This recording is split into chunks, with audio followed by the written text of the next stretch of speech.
আলহামদুলিল্লাহ। সম্মানিত শ্রদ্ধা, আসসালামু আলাইকুম ওয়া রাহমাতুল্লাহি ওয়া বারাকাতুহু। আল্লাহ পাকের দরবারে কালিমাতুশ শুকরিয়া আদায় করি যে আল্লাহ তাআলা আপনাকে আমাকে দয়া করে মায়া করে তার ঘর মসজিদে আসার ও বসার তৌফিক দান করেছেন। সে মহান মুনিবের দরবারে কালিমাতুশ শুকরিয়া। জবান খুলে মুহাব্বতে সকলেই পড়ি আলহামদুলিল্লাহ। লক্ষ কোটি দরুদ ও সালাম আপনার আমার নবী, বিশ্ব নবী, শেষ নবী মুহাম্মদুর রাসূলুল্লাহ সকলেই পড়ি সাল্লাল্লাহু আলাইহি ওয়াসাল্লাম। সম্মানিত সুধী, আমি আপনাদের সামনে একটি আয়াতে কারিমা পড়েছি সূরা আল আরাফ থেকে, পরিচিতি আয়াত। আল্লাহ বলেন, তিন শ্রেণীর জিন ও ইনসান তিনটা অপরাধ করার কারণে জিন ও ইনসান কিয়ামতের ময়দানে অধিকাংশ জিন ও ইনসান জাহান্নামী হয়ে যাবে। তিনটা অপরাধের কারণে তারা জাহান্নামী। এক নম্বরে আল্লাহ বলেন, আমি আল্লাহ তোমাদের বুঝার জন্য কলব দান করলাম, অন্তর দান করলাম। এই ছেলে সরো তো, লড়ো কেন?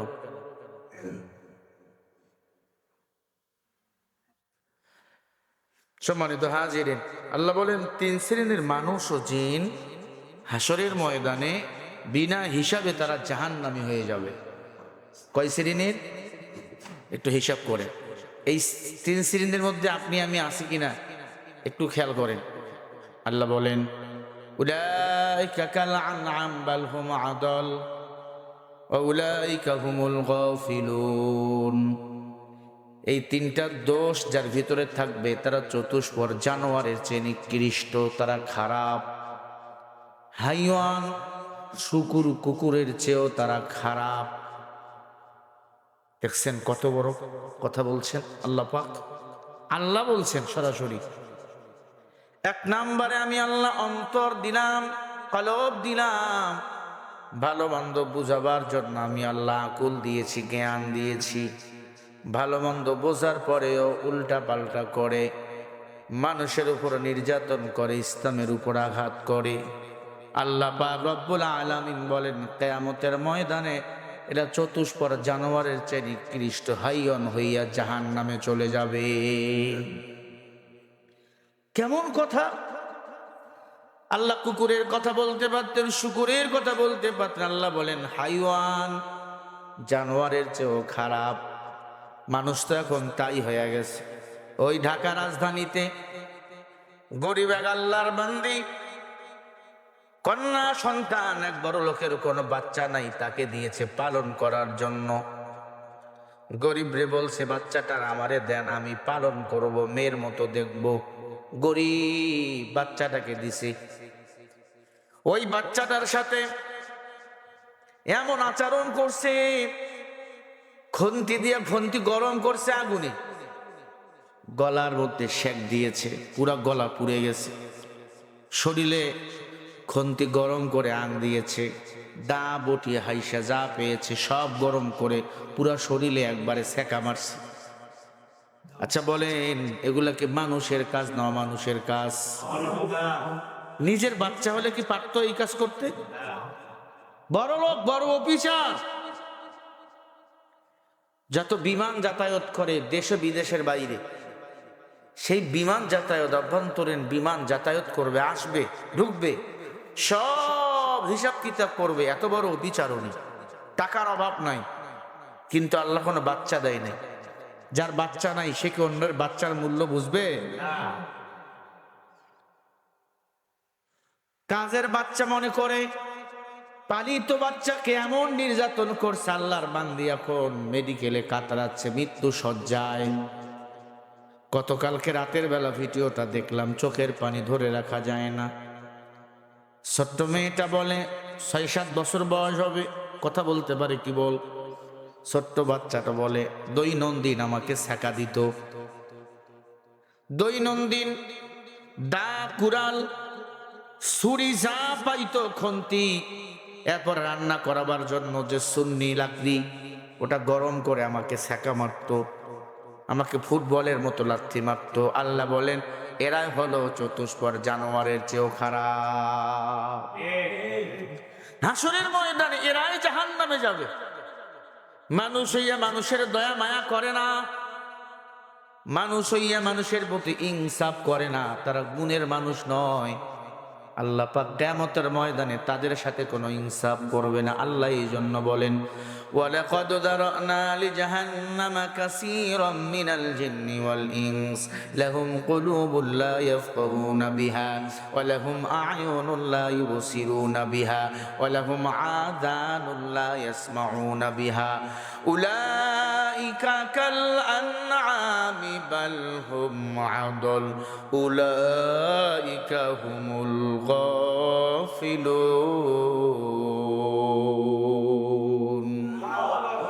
আল্লাহ বলে যারা বুঝিয়াও বোঝে না, দেখিয়াও দেখে না, শুনিয়াও শোনে না, সব ব্যাপারে আপনাকে বুঝার জন্য আল্লাহ আকুল জ্ঞান দিয়েছেন, আল্লাহ দেখার জন্য দুইটা চোখ দিয়েছেন, শোনার জন্য আল্লাহ দুইটা কান দিয়েছেন। অন্যায় কিছু শুনলে বাধা দেন, কিন্তু বাধা দিলেন না, অন্যায় আপনিও করতেছেন, সাপোর্ট করলেন। আল্লাহ বলেন কিয়ামতের ময়দানে ওই সমস্ত মানুষ হলো জাহান্নামী। আজ আমার বাংলাদেশে প্রতিদিন মানুষ নিমজ্জিত হচ্ছে গুনার মাঝে।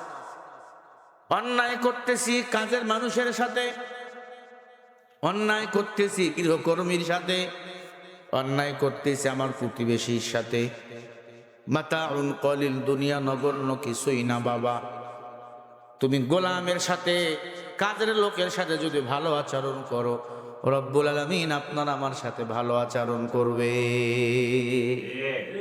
সুবহানাল্লাহ বলেন।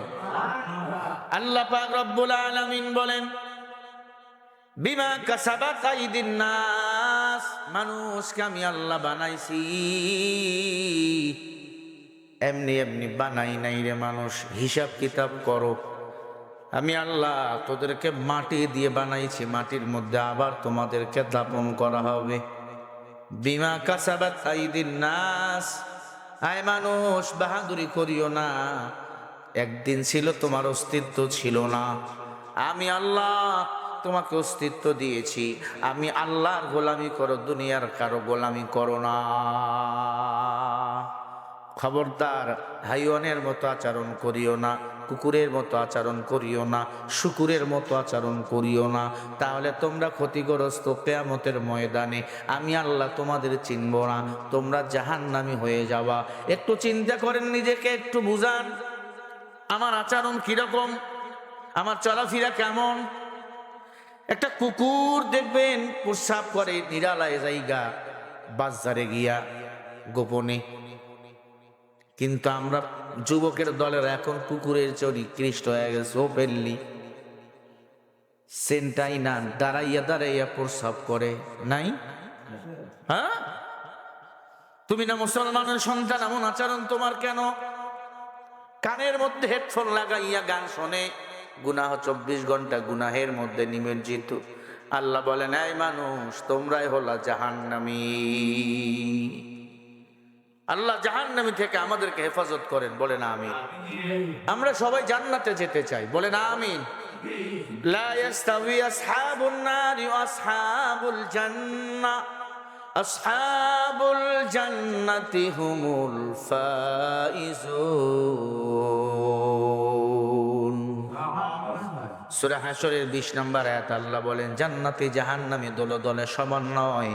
দামি হলো তারা, জান্নাতি হবে যারা, জান্নাতি হলো তারা মানুষের উপর জুলুম করে না, যারা ইনসাফ কায়েম করে, যারা অন্তর দিয়ে বুঝে সেটা অন্যায় আমি করব না, চোখ দিয়ে দেখতেছে এটা বাধা, বাধা প্রদান করো, কান দিয়ে শুনতেছি এটা খারাপ, প্রত্যাখ্যান করো।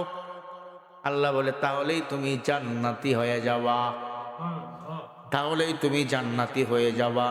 জান্নাত যাওয়ার জন্য বেশি আমলের দরকার নাই, ভালো আমলের দরকার আল্লাহর কাছে বড় দামি। এক পতিতা মহিলা বিড়ালকে পানি পান করাইছে, বিড়ালকে। হাসরের ময়দানে আল্লাহ পাক বলে এই পতিতা মহিলা তুমি জান্নাতের মেহমান। পতিতা বলে, আল্লাহ আমি তো গুনাহ করেছি সারা জীবন যে না, কেন জান্নাতি? কয় বিড়ালের দোয়া আমি আল্লাহ কবুল করেছি। নবী সাহাবী আবু হুরায়রা বিড়ালকে বলো ভালোবাসতো, এজন্য নবীজি তার নাম রাখছেন আবু হুরায়রা, মানে বিড়ালের পিতা, বিড়ালের পিতা, বিড়ালের বাবা। বিড়ালকে সাহাবায়ে কেরাম ভালোবাসতেন, আমার নবীও ভালোবাসতেন। তুই বিড়ালকে পানি পান করাইছো, বিড়াল দোয়া করছে, আল্লাহ আল্লাহর বান্দিকে তুমি ক্ষমা করে দাও আল্লাহ, এজন্য আমি তোমাকে ক্ষমা করে জান্নাতি বানাইয়া দিলাম। আল্লাহর কাছে বিনয়ের বড় দাম। মানুষের উপর জুলুম করবেন না। যখন দেখলাম ভিডিওটা, ছোট্ট একটা বাচ্চাকে খুন্তি দিয়ে ছেঁকা দিছে, লাকড়ি দিয়ে ছেঁকা দিছে, পুরো শরীরে স্পট, পুরো শরীরে। মৃত্যু শয্যা এখন কাটতেছে, তার মা বাবা তার দাদি নানির আর্তনাদ দেখলে চোখের পানি ধরে রাখা যায় না। ছোট্ট মেয়েটাকে বললো প্রতিদিন নির্যাতন করতো, বলো প্রতিদিন আমার নির্যাতন করতো, তুমি কি চাও? বলে আমি তাদের ফাঁসি চাই। আসলে এই কুলাঙ্গার গুলারে এমন শাস্তি হওয়া দরকার, ভবিষ্যতে আর যেন কেউ এরকম গৃহকর্মীর সাথে খারাপ আচরণ না করে। আল্লাহ আমাদের হেফাজত করেন, বলে না আমিন। আরো জোরে বলে না আমিন। তাহলে কয় শ্রেণীর মানুষ হাসরের ময়দানে জাহান্নামে যাবে? 3। 1 নম্বরে যারা বুঝিয়াও না বুঝার ভান করে, যারা দেখিয়াও না দেখার ভান করে, যারা শুনিয়াও না শুনার ভান করে। হোক ন্যায় হোক অন্যায়, বাধা প্রদান করতে হবে, সঠিকের পক্ষে থাকা লাগবে, সঠিক যেটা হ্যাঁ বলা লাগবে, যেটা বেঠিক সেখানে না বলা লাগবে। এটাই হবে আপনার ইমানের ইত্মিনান। আল্লাহ আমাদের ইমানের ইত্মিনান বেশি বেশি অন্তরে পয়দা করেন, বলে না আমিন। আরো জোরে বলে না আমিন। আল্লাহর কাছে গুণের মানুষ হলো তারা, আল্লাহর ভয়ে চোখের পানি ছেড়ে কাঁদে যারা, সাহাবায়ে কেরাম হাসরের ময়দানে জান্নাতি হয়ে যাবে। কারণ সাহাবায়ে কেরাম দুনিয়াতেও জান্নাতের সার্টিফিকেট পেয়েছেন, তাদের চলাফেরা ইসলাম অনুযায়ী ছিল। আমিনু কামা আমানান নাস, আল্লাহ বলেন তোমরা ঈমান আনো সাহাবায়ে কেরামদের মতো। এই যে কিছুদিন পরে রমাজান, আজকে 6 তারিখ না 7 তারিখ? 6 আজকে 6 তারিখ। 18ই রমাজান হবে তারাবি, 19শে রমাজান প্রথম রোজা। সবাই তো নিয়াত করছেন, বলেন না ইনশাআল্লাহ। রোজার কত দাম জানেন? আল্লাহ বলেন as-sawmu li wa ana ajusi bihi, রোজা যারা রাখবে, রোজা আমার, ওই বান্দাও হলো আমার, এবং রোজাদার ব্যক্তির জন্য আমি আল্লাহ তার হয়ে যাব। রোজা আমার, রোজা যারা রাখবে ওই বান্দাও আমার, আমি আল্লাহ হব তার। রোজার এত সওয়াব, আল্লাহ পাক রব্বুল আলামিন বলেন একটা কাক যদি প্রথম দিন থেকে মৃত্যু পর্যন্ত আকাশে উড়াইতে থাকে, উড়াইতে থাকে, প্রাণীদের মধ্যে সবচেয়ে বেশি হায়াত হলো কাকের। কাক চেনেন না? কাউয়া। কাকের এত হায়াত আল্লাহ দিয়েছেন, অন্য প্রাণীরা এত হায়াত দেয় নাই। বলে একটা কাক প্রথম দিন থেকে মৃত্যু পর্যন্ত দৌড়াতে থাকবে, উড়াতে থাকবে, মৃত্যু পর্যন্ত, যত দূর পর্যন্ত যাবে। বান্দা একটা রোজা রাখলে ওই বান্দার জন্য জাহান্নামের আগুন তত দূর আমি আল্লাহ পিছাইয়া দিই। যারা রোজা রাখবে তার জন্য জাহান্নামকে আমি আল্লাহ তত দূর পিছিয়ে দেই। তা কাক যত দূর পর্যন্ত, জন্ম থেকে মৃত্যু পর্যন্ত যত দূর উড়াইতে পারে। চিন্তা করেন রোজার কত দাম।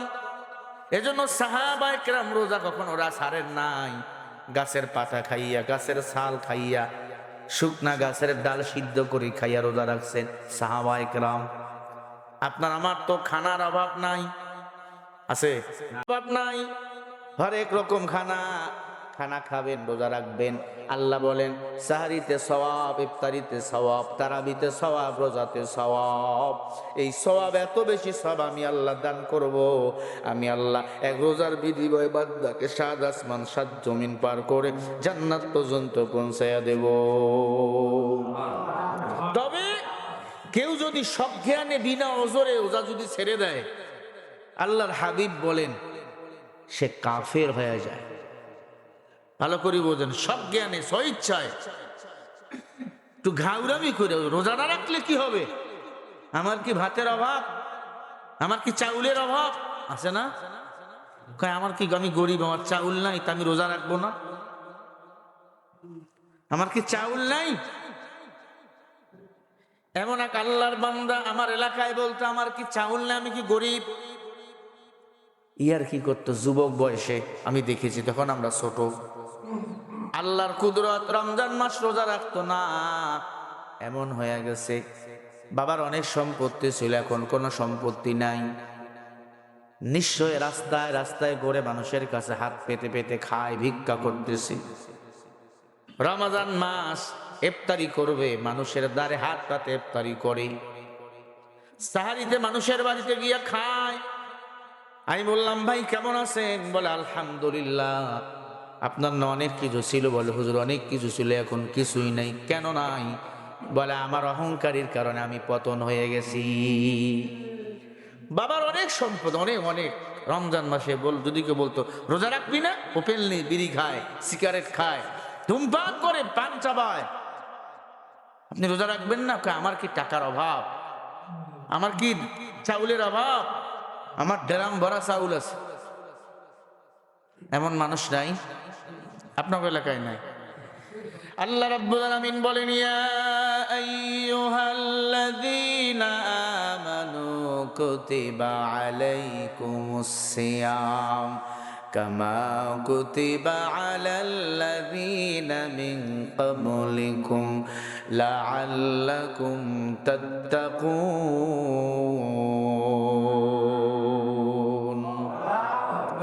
আল্লাহ বলে, হে মুমিন, ইয়া আইয়ুহাল্লাযীনা আমানু কুতিবা আলাইকুমুস সিয়াম, আমি আল্লাহ তোমাদের উপর রোজা ফরজ করেছি। রোজার আরবি কি বলেন? আল্লাহ পাক রব্বুল আলামিন বলেন, আমি আল্লাহ তোমাদের উপর রোজা ফরজ করেছি। সিয়াম সাধনা করো একটি মাস, কামা কুতিবা আলাল্লাযীনা মিন ক্বাবলিকুম, আমি তোমার পূর্ববর্তী মানুষদের উপর রোজা ফরজ করে দিয়েছি। লাআল্লাকুম তাত্তাকুন, কারণ তোমরা যেন খোদা ভীরু, তাকওয়া ভীরু হতে পারো, আমি আল্লাহর ভয় দিলে অর্জন করতে পারো। কিন্তু কপাল মন্দ, রমজান পাওয়ার পরে রোজা রাখি না। কয় আমার কি চাউল নাই, আমার কি ডাউল নাই, অথবা গ্যাসের অজুহাত দিয়া রোজা নষ্ট করে ফেলি আমরা। আল্লাহর হাবিব বলেন, মুসলিম শরীফের হাদিস, ইয়াউমাল ঈদ আদাম বিহি ইনদাল্লাহ ইয়াউমুস সিয়াম, কেউ যদি বিনা খেয়ালে বিনা ওজরে রোজাকে ছেড়ে দেয়, বেখেয়ালি জীবন যাপন করে, আল্লাহ বলেন তার সাথে আমি আল্লাহ যুদ্ধ ঘোষণা করি এবং সে বেঈমান হয়ে যায়। তাওবা না করলে তার ঈমান থাকবে না। এখন 1 বছর পরে রোজা আসতেছে, 11 মাস পরে, 1 মাসের রোজা যারা রাখবে, 11 মাস বাকি রোজা রাখলে যে সওয়াব, আল্লাহ সমান 1 বছর 1 মাস রোজা রাখলে সেই সওয়াব বান্দার আমলনামায় দান করে দিবেন। সাহাবায়ে কিরাম কষ্ট করে রোজা রাখতেন, সারাদিন রোজা রাখছে, খানা নাই। সন্ধ্যাবেলা ইফতারের আগ দিয়ে ইফতারি করবে, এই খানা নাই। কয়েকটা খেজুর পাঠাইছেন, হাদিয়া আসছেন মসজিদে নববীতে, অনেক সাহাবায়ে কেরাম বসা। নবীজি বলে, সাহাবা তোমরা বসে যাও, কিছু খেজুর আসছে হাদিয়া। আবু হুরায়রা বলে, ইয়া রাসূলুল্লাহ, শুধু খেজুর দিকে হবে, ভিতরটা ফেটে গেছে তৃষ্ণার কারণে। ও সৌদি আরবের মরুভূমি, ওই এলাকার তাপ কম না বেশি? গরম বুঝি কম না বাংলাদেশের চেয়ে? জানুয়ারি ডিসেম্বরে গেছে, আর পরও তাপে থাকা যায় না। কিছুক্ষণ পরে মসজিদে নববীতে আরো 1 গ্লাস দুধ চলে আসলো। আল্লাহর হাবিব ডাক দিয়ে বলে, সাহাবায়ে কিরাম সবাই বসো। সবাইকে একটা একটা করে খেজুর দিল, রোজা ভেঙ্গে ফেলো। ইফতারি করলেন, খেজুর খেয়ে ইফতারি করলেন। করাবার পর নবীজি বলে, তোমরা সবাই দুধ পান করো। আবু হুরায়রা বলে, ইয়া রাসূলুল্লাহ 1 গ্লাস দুধ কেমনে হবে? কয়েক শুরু করো। আবু হুরায়রাকে সবার শেষে দিছি। আবু হুরায়রা বলে, আমারে আগে দেন। আমি তো খেয়ে ফেলবো একা। নবী বলে, এই সাহাবা ইকরাম বিসমিল্লাহ বলে খাওয়া শুরু করো। সাহাবা ইকরাম বিসমিল্লাহ বলে দুধের গ্লাসে মুখ লাগাইছে, সবাই পেট ভরে খায়। যেমনের দুধ তেমনই আছে, যেমন দুধ তেমনই আছে। সবাই খাইতে খাইতে খাইতে খাইতে আবু হুরায়রার কাছে গেছে। আবু হুরায়রা বলে, আমি খাবো এবার পেট ভরে। আবু হুরায়রাও খাইছে জনমের মতো, কিন্তু যেমন গ্লাসের দুধ তেমনই আছে। আবু হুরায়রা চোখের পানি ছেড়ে দিয়ে বলে, রাসূলুল্লাহ বুঝলাম না। বলে, রোজাদারের খানার মধ্যে বরকত দেন আমার আল্লাহ। ও আবু হুরায়রা, তুমি এক গ্লাস দুধ দেখছো, এই দুধের সাথে জান্নাতের পাট লাগাই দিয়েছেন আমার আল্লাহ। জান্নাত থেকে দুধের নহর ঢুকাই দিয়েছেন আমার আল্লাহ। দুনিয়ার যত খাবার, ওই খাবারে কোনো বরকত নাই। জান্নাতি খাবারে যত বরকত, অন্য খাবারেও বরকত আছে। কিন্তু রমজানের যত খাবার, সব খাবারগুলো জান্নাতের খাবার। আল্লাহ বলেন সরাসরি আমি আল্লাহ জান্নাত থেকে রহমত বন্টন করি। রোজাদারের খানা যত লোকমা খানা ঢুকবে, তত বার উহুদ পাহাড় পরিমাণ সব আমি আল্লাহ রোজাদারকে দান করব। বলেন সবাই সুবহানাল্লাহ। বাহুজুরে জুমলা করদান সাতে, বাহুজুর জুমলা করদান সাতে। নিজে রোজা রাখবেন, অন্যকে রোজা রাখার দাওয়াত দিবেন। নিজে তারাবি পড়বেন, অন্যকে তারাবিতে নিয়ে আসবেন। নিজে ইফতারি করবেন, অন্যকে তারা ইফতারি করাবেন। আপনি ইফতারি করছেন, রোজা রাখছেন, যে সওয়াব আর একজনকে ইফতারি করাবেন, একই সওয়াব আল্লাহ তাআলা আমলনামা দান করে দিবেন। কত বড় লোক আছে, নিজের বাড়িতে বুট, ছোলা, বুন্দিয়া, হরেক রকম পায়েস, বিরিয়ানি, খিচড়ি, শশা ইত্যাদি ইত্যাদি, খেজুর ভরা। পাশের বা গরিবের বাড়িতে পানি ছাড়া কিছু নাই, এক প্লেট তাকে দেন। আল্লাহ তাআলা সারাদিন রোজা রাখে, আপনি যে সব পেয়েছেন, ওই রোজাদারকে আপনি ইফতারি করাইছেন, আল্লাহ সমান সওয়াব তার আমলনামায় দান করবে। এক মুসলমান গরিব রোজা রাখছেন, ইমানদারের কাছে গেছেন, ইমানদার আমারে কিছু দান করেন, আমি রোজাদার। তোর বাড়িতে কিছু নাই? কয়, আমার বাড়িতে রোজা রাখার ভাঙার মতো পানি আছে, আর কিছুই নাই। আমি আমার স্ত্রী পানি খাইয়ে রোজা ভাঙতে পারবো, কিন্তু আমার বাচ্চা দুইটা রোজা আছে, আমার বাচ্চার জন্য কিছু খানার দরকার, ইফতারির দরকার। আল্লাহর বান্দা টাকাওয়ালা বলে, হবে না, চলে যান। কাঁদতেছেন, বাজার থেকে খালি ব্যাগ নিয়ে বাড়ির দিকে রওনা। হঠাৎ করে এক বেদিনের সঙ্গে দেখা গেল। বেদিন বলে, মুসলমান ভাই কাঁদো কেন? একটু পরে আজান হবে, মাগরিবের আজান, তুমি না রোজা আছো? বলে, হ্যাঁ। কাঁদো কেন? বলে, তোমারে বলে কি হবে? বলে, বলো না, কেন কাঁদো? বলে, আমি কাঁদি, আমি গরিব, আমি রোজা আছি, আমার স্ত্রী, আমার সন্তানরা রোজাদার, ঘরে ইফতারি করাবার মতো কোনো খানা নাই, কোনো সামানা নাই, এজন্য কাঁদি। বড় লোকের কাছে গেলাম, মুসলমানের কাছে ফিরাইয়া দিল। নামধারী ইমানদার আমারে ফিরাই দিল, কিছুই দিল না। ইহুদি বলে, ভাই মনে যদি কিছু না নাও, আমি কিছু টাকা তোমারে দিলাম, তুমি বাজার করে বাড়িতে ইফতারি করো গিয়ে। ইহুদি বেদিন কিছু টাকা মুসলমানকে দিল, মুসলমান বাজার সদাই করে ইফতারি করলেন। নামাজের পরে মুনাজাতে দোয়া করে, আল্লাহ কি দোয়া করব? সে তো বেদিন। ও আল্লাহ, হেদায়েতের নূর তুমি তার অন্তরে দান করে দাও। রোজাদার ব্যক্তি চোখের পানি ছেড়ে কান্দে, বলে, আল্লাহ, আল্লাহ তুমি তাকে হেদায়েতের নূর দান করে দাও। হেদায়েতের মালিককে বলেন। গরিব রোজা আছেন, মুসলমান কিছু দিল না, বেদিন দিল, দোয়া করল, আল্লাহ তুমি তার হেদায়েত দাও। হাসরের ময়দানে আল্লাহ রাব্বুল আলামিন ওই মুসলমানকে জাহান্নামে দিল, যে ফিরাই দিল রোজাদারকে। আর ওই বেদিন কাল্লা হেদায়েত দিয়া জান্নাতে ঢুকাই দিতেছেন। রোজাদার ডাক দিয়া বলে, ভাই তুমি জান্নাতে যাও, আর তুমি কেন জাহান্নামে যাও? বেদিন ডাক দিয়া বলে, আমি এখন বেদিন না, আমি মুমিন। যেদিন তোমারে আমি ইফতারি করার জন্য কিছু হাদিয়া দিয়েছি, মাল সামানা কিনে দিয়েছি, ওই দিন রাতে আল্লাহ তাআলা আমাকে হেদায়েত দান করছে। আমি সেদিন থেকে ঈমান এক বিন্দু ছাড়ি নাই, আমি আমার মাওলার গোলামি করেছি। আল্লাহ পাক আমাকে ডাক দিয়ে বলে, ও বেদিন, তুমি আজকে থেকে মুমিন। আমার একজন মুমিনকে খাওয়ার জন্য, রোজা ভাঙার জন্য, তুমি কিছু ইফতারি করার জন্য কিছু হাদিয়া দিয়েছো। আমি আল্লাহর কাছে এত প্রিয় দান এটি। এই দানের বিনিময়ে তোকে আমি আল্লাহ হেদায়েত দিলাম, তোকে জান্নাত দিয়ে দিলাম। বলেন না সুবহানাল্লাহ। রোজাদারকে ইফতারি করা বড় সওয়াব, হোক সে গরিব, হোক সে টাকাওয়ালা। কেউ আসছে বাড়িতে, ফিরাই দিবেন না, কারণ আল্লাহ আপনার কাছে, সে ভিক্ষুক বানিয়ে আল্লাহ আপনার কাছে পাঠাইছেন। খবরদার ফিরাই দিবেন না। মাপ চাই, মাপ চাই। কেন মাপ চাও তুমি? আল্লাহ আপনাকেও ভিক্ষুক বানাইতে পারতো, পারতেন না ভাই? আমাকেও পারতেন, আপনাকেও পারতেন। আল্লাহ বানান নাই, আল্লাহ আপনাকে সেই ইজ্জত দান করছেন। আল্লাহ বলে, মুমিন তোমরা সবাই কিন্তু আমি আল্লাহর কাছে ভিক্ষুক। প্রতি ওয়াক্তই নামাজে আমরা আল্লাহর কাছে চাই, চাই না? প্রতি ওয়াক্তে নামাজে আল্লাহর কাছে আমরা চাই, রব্বানা আতিনা মা ওয়া'আদতানা আলা রাসূলিকা ওয়া লা তুখজিনা ইয়াওমাল কিয়ামা ইন্নাকা লা তুখলিফুল মিআদ। রব্বানা আতিনা ফিদ দুনিয়া হাসানা ওয়া ফিল আখিরাতি হাসানা।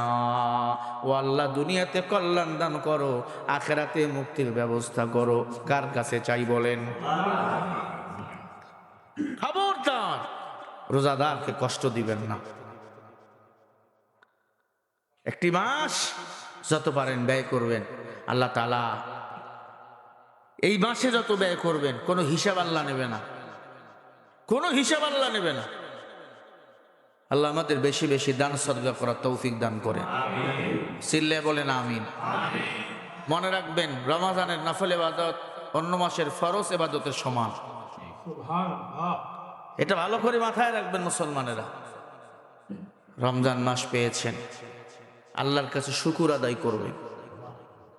কিন্তু আমাদের কপাল মন্দ, রমজান মাস পাওয়ার পরেও রোজা রাখি না। তুমি রমজান এলে রাখো না রোজা, দিনকে করো আঘাত। পয়সা করির নেই তো অভাব, দাও না তো যাকাত। তুমি ইমানদারির বড়াই করো, নেই তোমার ঈমান। তুমি কেমন মুসলমান, কেমন মুসলমান, তুমি কেমন মুসলমান।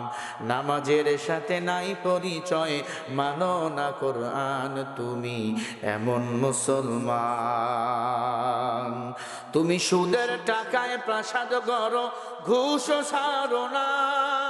দিন দুঃখী না খেয়ে মরে, খবর রাখো না। তুমি ঘুষ খেয়ে বিচার করো, সাজিয়া প্রধান। তুমি এমন মুসলমান, কেমন মুসলমান, তুমি কেমন মুসলমান। নামাজের সাথে নাই পরিচয়, মানো না কোরআন, তুমি কেমন মুসলমান। তুমি নবীর উম্মত দাবি করো, সুন্নাহ মানো না। নবীর অপমানে তোমার হৃদয় কাঁদে না। তুমি নবীর উম্মত দাবি করো, সুন্নাহ মানো না। নবীর অপমানে তোমার হৃদয় কাঁদে না। তুমি বিজাতীয় সংস্কৃতিতে সুপেছ পরাণ, তুমি কেমন মুসলমান, কেমন মুসলমান, তুমি কেমন মুসলমান। নামাজের সাথে নাই পরিচয়, মানো না কোরআন, তুমি এমন মুসলমান। আছে না নাই বলেন? এই যে আসতেছে রমজান মাস, ঠেলাঠেলি শুরু হবে। তারাবি কয় রাকাত? কয় 8 রাকাত, কেউ কয় 12 রাকাত, কেউ কয় 20 রাকাত। আছে না নাই? কেউ আছে 8 রাকাত তোরা দূর, 8 রাকাত তোর লিখে না, 20 রাকাত তোরলি না কেন? কয় তারাবি পড়া কি ফরজ? দেখুন মুফতি সাহেব আমাকে তো জিজ্ঞাসা করে ফতুয়া। আচ্ছা ভাই বলেন, রমজান মাসে ইবাদত করলে ওই ইবাদতের দাম কম না বেশি? তাহলে বোঝেন না কেন? হ্যাঁ, আপনার জরুরি কোনো কাজ থাকতেই পারে, কোনো দিন 8 রাকাত পড়তে পারেন আপনি, কিন্তু কন্টিনিউ পেশা নিযুক্ত করছেন। কয় নবীজি 20 রাকাত তো পড়ে নাই, আরে নবীজি তো সারা রমজান তারাবি পড়েন নাই, কয়েকদিন পড়ছে। নবীজি সারা রমজান তারাবি পড়লে এটা ফরজ হয়ে যেত, ঠিক না ভাই? ঠিক। নবীজি 12-13 দিন তারাবি পড়ছেন, কারণ যুদ্ধ ছিল। নবীজি আবার 17 রমজান রোজা ভেঙ্গে ফেলছে। আপনি তো রোজা ভাঙ্গেন না, কারণ যুদ্ধ তো আপনি করেন না, আপনি আপনার নফসের সাথে যুদ্ধ করতে পারেন না। তারাবি 8 রাকাত না 20 রাকাত, এটা নিয়ে কোনো বাড়াবাড়ি নাই। তারাবি হবে, আমরা পড়বো। নফল ইবাদত করলে ফরজের সমান সওয়াব দান করবেন কে? তারাবি যদি পড়ায় লাগে, তারাবি পড়বো 20 রাকাত। বলেন কয় রাকাত? হানাফি মাযহাবের সব ইমামরা 20 রাকাত তারাবিতে একমত। হানাফি মাযহাবের যত ইমাম সব 20 রাকাতে একমত। যত বড় বড় আলেম শাইখুল হাদিস বাংলাদেশে আছে, এরা কয় রাকাত পড়ে? 8 রাকাত না 20 রাকাত? জোরে বলেন। তুমি তো কোরআন পড়তে পারো না, হাদিস পড়তে পারো না, তুমি তারাবি নিয়ে চুলকাও কেন? ফতুয়ার এখন অভাব নাই, বাংলা বুখারী বইরে এখন ফতুয়া দেয়। হ্যাঁ, সটি বই, সটি বই। এই পাগলা, আলিফ লাম এক জায়গায় হলে কি হয় তুমি বলতে পারবা? ফা আইন লাম এক জায়গায় হলে কি বাপ চলে আসে তুমি বলতে পারবা? ফায়ের মাতম কি বলতে পারবা? বলতে তো পারবা না। বাংলা পড়ে পড়ে বলো। মনে রাখবা, ইঞ্জিনিয়ার যারা বই পড়ে হয়েছে তারাই মূলত ইঞ্জিনিয়ার। কেউ যদি সঠি বই পইরা বলে আমি ইঞ্জিনিয়ার হয়ে গেছি, সে বিল্ডিং দাঁড় করাবে, বিল্ডিং বেশি দিন টিকবে না, ওই বাড়ি ভেঙ্গে চুরমার হয়ে যাবে।